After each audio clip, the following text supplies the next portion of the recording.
There are many respiratory system adaptations that may occur during and after anaerobic exercise. Firstly, pulmonary ventilation will change as it will get lower at a given submaximal intensity.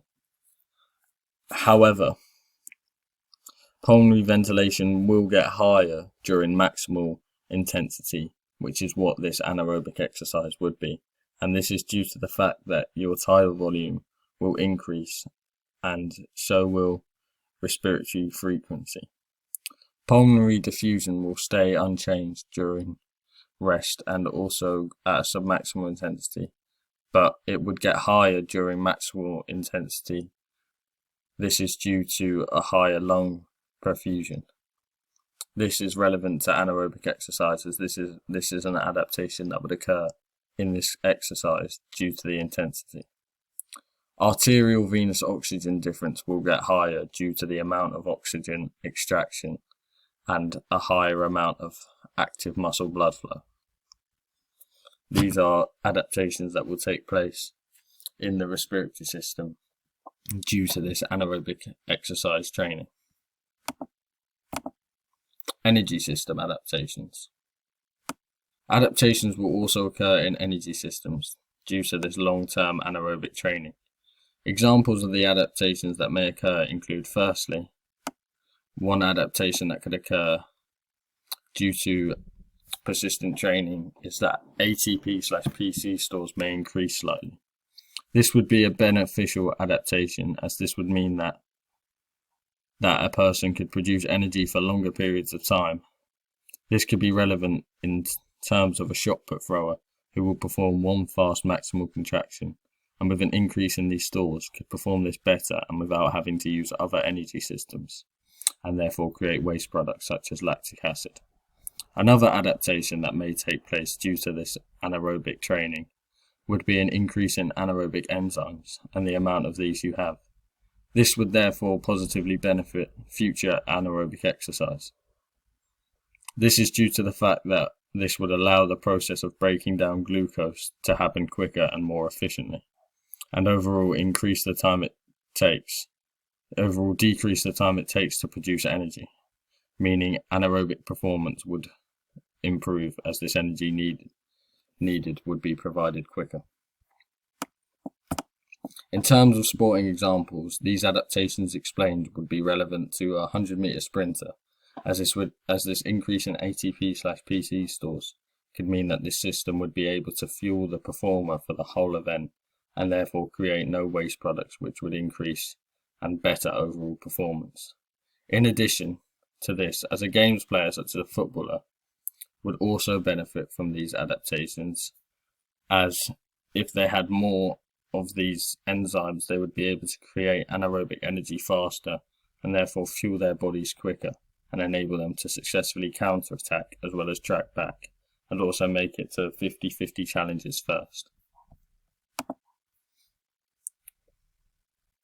Onset of blood lactate accumulation graph, energy systems. This graph represents the buildup of blood lactate when running. At the beginning, when running at a steady speed, blood lactate remains low. However, once the intensity of the run increases, this will cause the lactate to dramatically rise. The body is working anaerobically as opposed to at the beginning where it is working using the aerobic system. We see the initial section of the graph to show a very steady and gentle increase in blood lactate before reaching this threshold.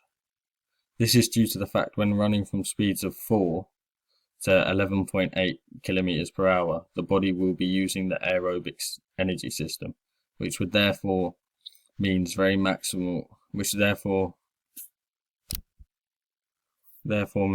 minimal amounts of lactic acid would be produced. And this lactate produced can be easily dealt with and buffered due to the fact the body is not working too intensely and still has sufficient oxygen being used so that this lactate can be transferred or dealt with. When this threshold is reached, we will see a shift in the dominant energy system used from the aerobic to the lactic acid system. This will therefore cause a dramatic and incremental rise in the amounts of blood lactate, as this system is using considerably less oxygen and cannot deal with this great buildup of lactic acid. This is because the body is working harder at this point of the graph, and the lactic acid is dominant in order to allow the body to successfully work at this intensity. This therefore causes the lactate threshold, and is the reason for the dramatic rise in blood lactate we can see from the 11.8 kilometers per hour point. In terms of anaerobic adaptations, one way this can affect the onset blood lactate accumulation graph is due to the increase at the time of the buffering and delay stage. This would mean a performer would hit this lactate threshold later and cause the threshold to shift to the right. So as opposed to this threshold being reached at 11.8 kilometers per hour, this could be reached at say 13 as an adaptation, as the body is now becoming more tolerant to this lactic acid buildup.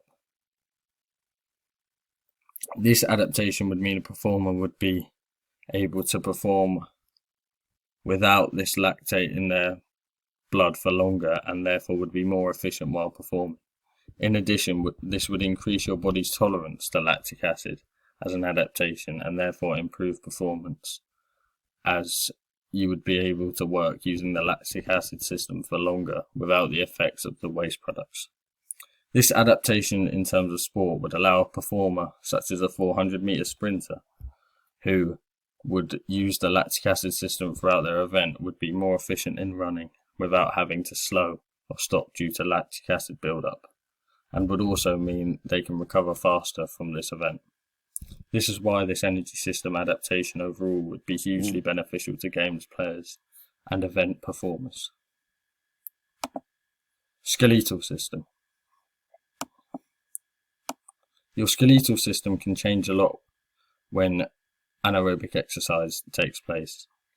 These are some of the changes and adaptations that can happen to your body during and after anaerobic exercise. Anaerobic exercise can protect your joints more.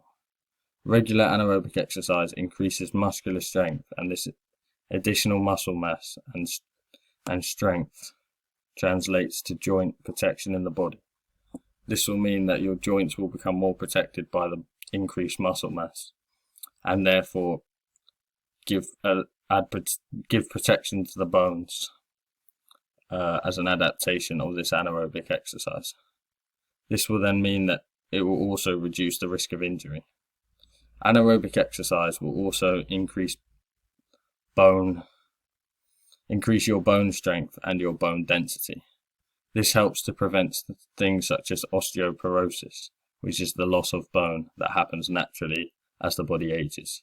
So this can also help with diseases and other things that will happen to your body as you age due to an adaptation of anaerobic exercise and how it is beneficial. These are relevant to sports performers and event performers in the sense that reducing the risk of injury will allow these performers to work for a longer amount of time, and also with less risk of having to have that time off.